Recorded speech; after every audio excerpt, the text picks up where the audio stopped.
আসসালামু আলাইকুম ওয়া রাহমাতুল্লাহি ওয়া বারাকাতুহু।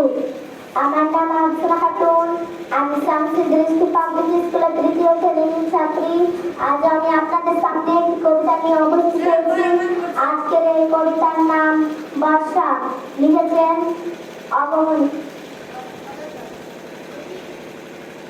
বর্ষা পড়ে যাব শীত এখনো দূর, এরই মধ্যে লিখে কিন্তু হয়েছে রৌদ্র। মেঘগুলো সব দূর আকাশে, পারছে না ঠিক বুঝতে স্বর্গে নাকি চাঁদের উড়ে অন্য কোথাও খুঁজতে। থেকে থেকে তার কি শুনি বুক কাঁপানো ডাক, হাতটা যত হোক না যাবো মধ্যে কাটির ফাঁক।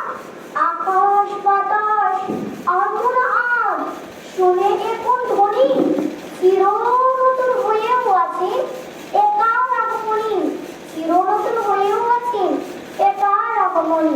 আসসালামু আলাইকুম।